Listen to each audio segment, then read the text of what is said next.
Okay, so this is the screen that we're going to be met with when the vehicle's first turned on. We've got our home button here. So if we're ever on any other screen, we want to jump back home, we're just going to press this home icon here. We've got our navigation, which is going to come standard in the Lincoln and the Corsair. We've got the station that we're currently tuned to, and we've got the capability to add a phone here. Moving into our audio now.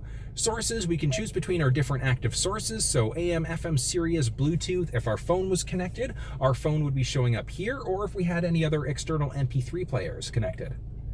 From here, we can direct tune, so we can tune to whatever station that we want to here. Press enter, and then we'll tune through.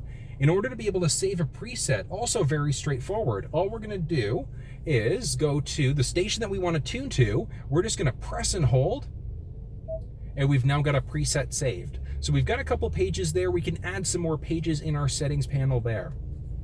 Moving into our phone now. So phone, very straightforward. To add a phone, we're going to make sure. Search for your vehicle on your device and select it once it is found. Thank you, Corsair. All right. So what we're going to do here, make sure that Bluetooth is enabled on your phone, that it's turned on. And as you can see there, we've got the Lincoln Corsair that's come up. Confirm that the pin displayed on Sync matches the pin displayed on your device. So it does. So the pin matches. So we're just going to hit pair and yes. For your safety, please stay alert to changing road conditions and use Sync's voice-activated features while your vehicle is in motion. There we go. And now the last one is going to be, do you want to allow contacts and favorites for sync? Absolutely. You're going to make phone calls in the vehicle, so you'd absolutely want them synced up. We're just going to hit allow in order to do that. Now, 911 Assist is only going to work with the phone connected. So we're going to turn that one on and then auto download our contacts, which means that whenever we connect to the vehicle, it's automatically going to download any contacts that we've got that are new that it doesn't recognize. So let's hit finish there. And then as you can see, we've got my recent calls, contacts, phone settings, do not disturb. We've got a ton of options here. One thing to point out while we're here, if we jump to our app screen, one of the nice things about the Sync3 screen here, it does have Android Auto and Apple CarPlay. Some of the apps actually work over Bluetooth without having to plug them in. The big one is going to be music apps and the Waze app. So we've got LiveX Live, which is another radio app like Spotify. So you can use those directly through the center console screen here. In order to be able to remove a cell phone, all we're going to do is jump into our settings here. We can go to phone, and as you can see, we've got a number of different options here. But all we're going to do is start off, go to view devices, and we've got my phone here. So take a look. We can either disconnect or we can completely remove it. So we're just going to hit remove. Yes. It's going to remove my phone, delete the data, and back. Now, as you can see, we can now add another phone again. So it really is that simple. Moving into our navigation preferences here, we've got a lot of options when it comes to navigation. So searching here, really straightforward. We're just going to start typing the address that we want to go to. And you're going to pause for a second in between as you type. And the reason why is because it's going to auto-complete the address that you'd like. So this is the address for the dealership here. Let's give it a second in order to do its thing. Perfect. So we can either save that location or we can start and navigate. Obey traffic laws, be alert, and use voice commands while driving. Please proceed to the highlighted route, and then the route guidance will start. Perfect. Here we go. In order to be able to cancel a route that you've currently got set up, we've got an X button at the top here. We're just going to press that button, and we're going to, yes, cancel the route. Let's jump up to controls here again. So controls up and into our menu settings. As you can see, we've got a ton of settings here. So let's go through the navigation settings. Screen view, we can either go full map or our exit info. Traffic list, not anything overly exciting there. That's going to be traffic data, so you can see here. So construction and things like that.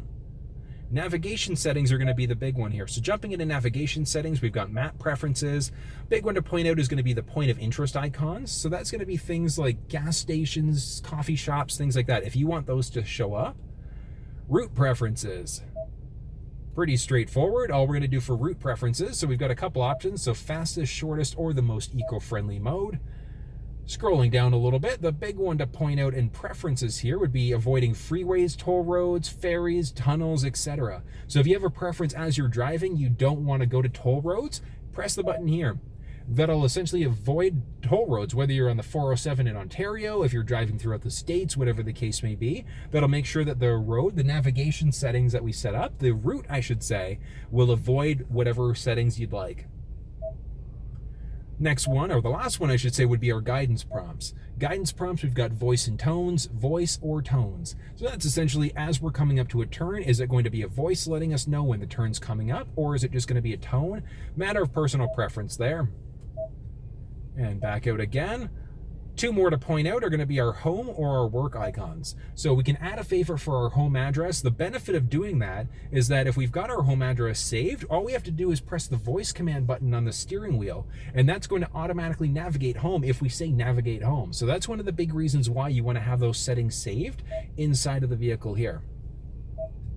And that's going to be it for our navigation.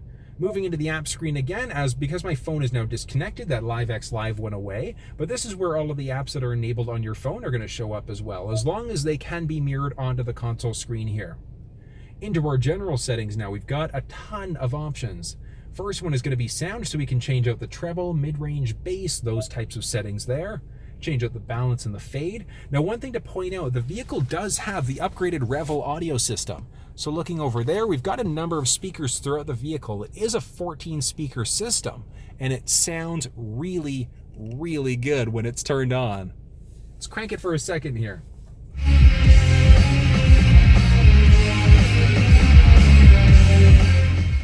And that's not even the full way. It's not even turned up and it's like that. I love it, and I love the fact that Nirvana was playing there. It's amazing.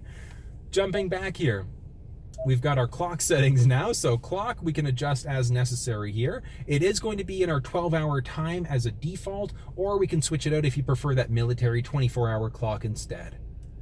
Scrolling down, we've got two more settings to point out. Daylight savings time is automatically going to either spring you forward an hour or make you fall back an hour, depending on the time of year, obviously. And then our time zone updates. So that's going to automatically update the time in the vehicle depending on what zone you're in. So let's say, for instance, you're in the West Coast, you're heading to the East Coast. It's automatically going to push you forward an hour or drop you back an hour, depending on where you are. Moving into our Bluetooth settings now, we can either turn Bluetooth off completely from here, or we can add a Bluetooth device. So whether that's adding a cell phone or a Bluetooth-enabled MP3 player. From here, we've got our phone. Search for your vehicle on your device and select it once it is found. So this is where we would go again to add a phone. We can also do it from this button here. Moving into our radio next. So the radio text, whether that shows up or not. And then we've got our preset pages here. So we can go up to 6 pages, 6 individual, I think it's 5 per. So let's go to the front here again. Give it a second to update. There we go. Preset pages is updated to 6, and back here. So we've got 6, so we've got 30 individual presets that we can have here. So if you're the type of person where you've got a bunch of different stations in your presets, you can save as many, or you can save up to 30 here. Driver assistance now. There are a lot of options here, so let's go through. The first one is going to be cruise control. Cruise control is available on the vehicle. I do recommend the adaptive or the intelligent. So the adaptive, essentially, if we have that set here, what it's going to do is it's automatically going to, it's essentially a set it and forget it cruise control. So you set it at, let's say, 110 on the highway. The vehicle in front of you slows down. It's automatically going to slow your vehicle down as well. If they get out of the way, it's going to pull you right back up to your speed again. It's a really great system to use. Once you get the hang of it, you're never going to want to use normal cruise control ever again. And then the adaptive, or the intelligent side of things, I should say, is it's going to do a speed recognition. It's going to recognize the sign, and it's going to automatically have the speed set to whatever the sign is. So it's really your choice. I do recommend keeping it on the adaptive side of things rather than letting the vehicle do the driving there. But again, it is a matter of personal preference. Jumping into our lane keeping system, we've got 2 different options there. So we've either got the ability for the lane centering, so we've got our alert or our aid. The alert is going to be a shake on the steering wheel. So it's going to shake the steering wheel, letting you know if you start to veer into a lane without signaling. The aid is going to recenter you. So if you start to veer over into a lane, the steering wheel is going to take you back over and pull you back in and recenter you in your lane. The alert and the aid are going to do both. Alert intensity is the amount of steering wheel shake that you get. So you've either got high, medium, or low. High, normal, or low, I should say. So your own personal preference there. Moving into pre-collision assist, distance indication, active braking, evasive steering. So the vehicle is equipped with pre-collision assist. So if a vehicle in front of you slams on their brakes, a pedestrian jumps in front of the vehicle, if you're going to get into a collision and you don't see it coming, the vehicle's automatically going to brake for you. If for whatever reason it can't brake, the steering wheel, or the vehicle's going to take over of the steering wheel, and it's going to crank it out of the way to make sure that it tries to avoid a collision, or at least minimize the impact of the collision. Rear camera. Oh, where'd we go here? There we go. Okay, rear camera. Let's start here. So rear camera, we've got the enhanced parking aid. So the rear view camera is going to come on when we're in reverse. The parking aid is that beeping that we get as we back up to an obstacle. Moving next here, we've got our blind spot system. Blind spot system is going to be an indicator light on the side view mirror. So it's going to be this little guy right here. So that's going to highlight orange if somebody's entered the blind spot on either side of the vehicle. Moving over here, we've got our cross traffic alert. So if something's coming perpendicular from you, so either from the left or the right hand side, and you don't see it, well, whether you see it or not, the vehicle with this setting on is going to alert you and let you know that there's a potential collision. Reverse brake assist is really friendly. Like, it's an amazing setting. Where that comes into play is if you're backing up and you don't see an obstacle, even if the beeping's there, it'll slam on the brakes for you. So if you're backing up to something a little bit too quickly, you don't see an obstacle, expect that brake to come on. It freaks you out the first time you do it, but it is a great system once you get the hang of it. Driver alert is tied into the lane keeping system. So if you get too many warnings from the lane keeping system, the vehicle will tell you that you should probably be resting. Auto start stop is that ability for the engine to essentially turn off when we're stopped at a light or a stop sign for an excessive period of time.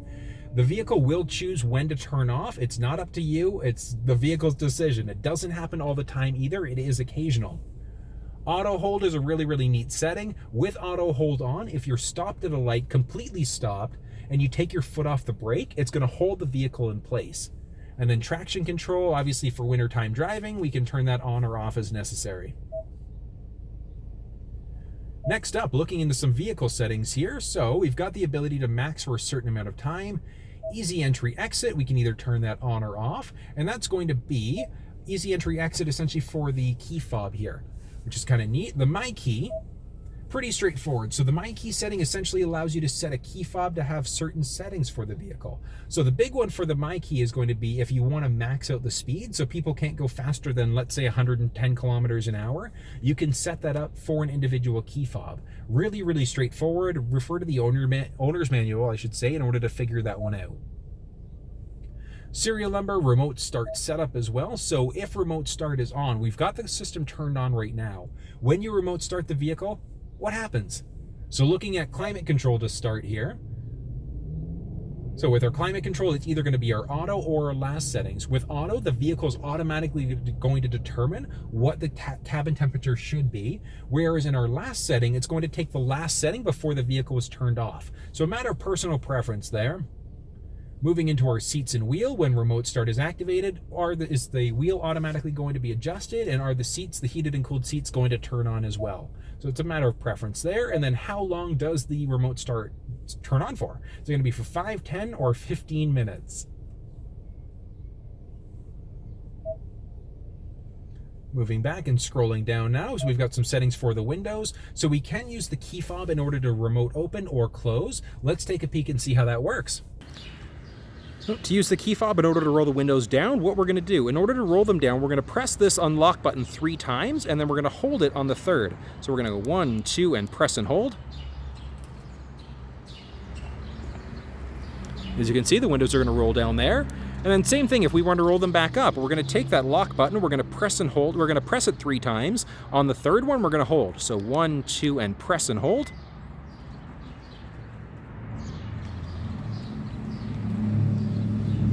There we go, nice and simple.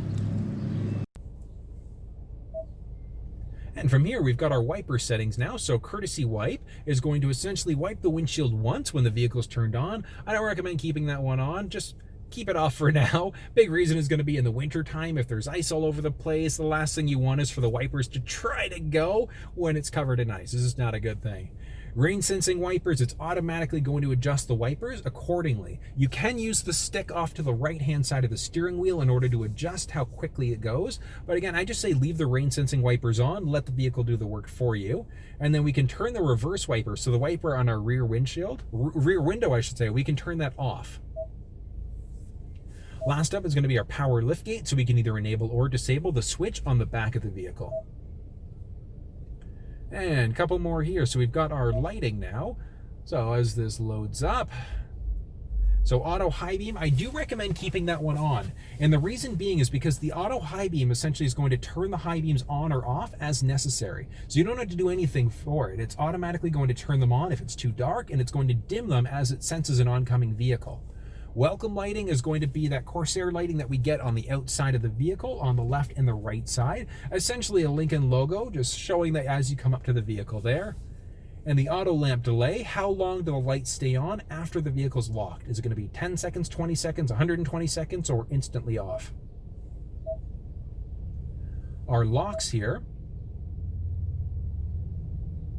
So we've got auto unlock, we've got a mislock, chirp, switch inhibit. So a couple options there, a little bit more technical stuff here. So the auto unlock is done when it senses the key fob here. Switch inhibit, if the vehicle is turned on and you leave the car with the key in your pocket or on your person, switch inhibit essentially means that people then won't be able to take off and drive the vehicle away. So it is a useful thing to have on there.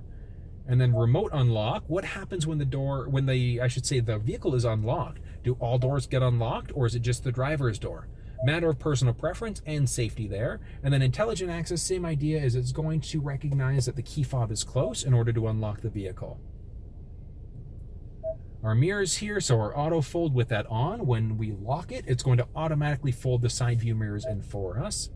And then our keypad code, so we do have the ability to get into the vehicle without our key fob on us. There's going to be a 5-digit factory number that the dealership will give you when you purchase a vehicle, and then you can enter in as many more as you'd like to. So if you have another 5-digit code that you prefer, you can type that one in as well. The factory default is always going to be there, and then you can add in whatever ones you want from there. Next up, we've got the Lincoln Way app. So Lincoln Way, essentially the vehicle is equipped with an onboard modem. So you can use it as a wireless hotspot. You do need to have a data plan, I should say, through a cell phone provider. In Canada, it is through Bell Mobility, in order to turn the vehicle into a wireless hotspot. And let's scroll over a couple more settings here. We've got some general settings. We can change the language between English, Spanish, and French, obviously personal preference, Celsius or Fahrenheit. And then we can go kilometers per 100 or miles per gallon. So again, these are all personal preferences, but if you're driving down in the US, it would obviously make sense to be in that miles per gallon instead of being in liters per 100. Tire pressure, few options there. Now we're getting a touch screen beep. I want you to listen for a second. So we've got a beep there. If you don't want that beep, hit this button here in order to turn it off. It is a matter of personal preference. Automatic system updates, it's automatically going to update the firmware and software in the vehicle. The only thing that's not going to get updated automatically is going to be the navigation. So you have to manually update the navigation in order to do that. So that's either going to be done yourself, or when your vehicle's in for service, ask your Lincoln technician to upgrade it for you. Other one I'm going to point out is going to be the reset. So if the screen's being wonky on you, or if you need to just wipe it out because you're selling the vehicle, we're just going to go to master reset in order to reset it to our factory defaults.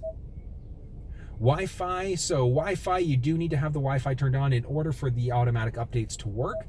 Very straightforward there. 911 assist, we've just got the ability to turn that on or off as necessary, but as I mentioned, you do need to have your phone connected in order for it to work. Automatic updates, you do need to be connected to Wi-Fi in order for that to work.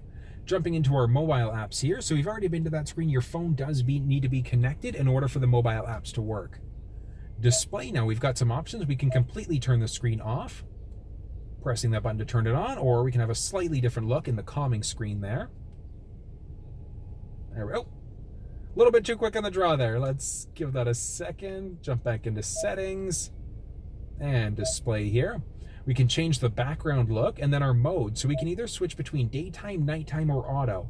With it at auto, the vehicle's automatically going to determine whether it should be in day or nighttime mode, just depending on how bright it is outside. But again, it's a matter of personal preference. So if you prefer that lighter screen, darker screen, it's really up to you which one you go for there. Next up, we've got our voice control settings. Voice control settings, really, really neat. So there's a couple options here. So advanced mode, I want you to listen for a second here. Tune to 97.7. Tuning to FM 97.7. So as you heard there, we got a little message after we said tune to whatever station. Now I want you to, we turn advanced mode on. We're going to try that again. Tune to 94.9.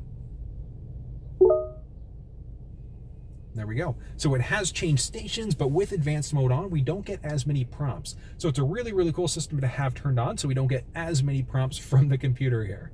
Next up, we've got phone confirmation. So when we make a phone call, would you like to call such and such person? Yes or no? And then our voice command list. When we press the voice button here, this is the command list. So we can turn that on or off. It's really a matter, again, of personal preference. Jumping into our valet mode here. So valet mode essentially locks the screen out. So if you enter a 4-digit PIN, don't use 0000, use something a bit more challenging, but it locks the screen out now. So if you have a valet driver lending the vehicle out for an hour, whatever the case may be, and you don't want people to use the screen, you can lock it out. It doesn't matter if you turn the vehicle off, you turn it back on, you still have to enter that 4-digit PIN in order for it to be unlocked. So I do recommend keeping that one on. From here, we've got a few more options. So our ambient light is going to allow us to determine what type of lighting is going to be shown in the vehicle. So as of right now, we've got it set to our purple, or if we look at blue here, and I'm just going to, let's look down into the cup holder here. So see how we've got that blue around here? I'm just going to change it now to red. We've got green. So there are some different colors there that you can choose. So it's really, really neat. So just something small, you know, it's kind of nice at the same time. It's those little details, those little things that really make the vehicle stand out.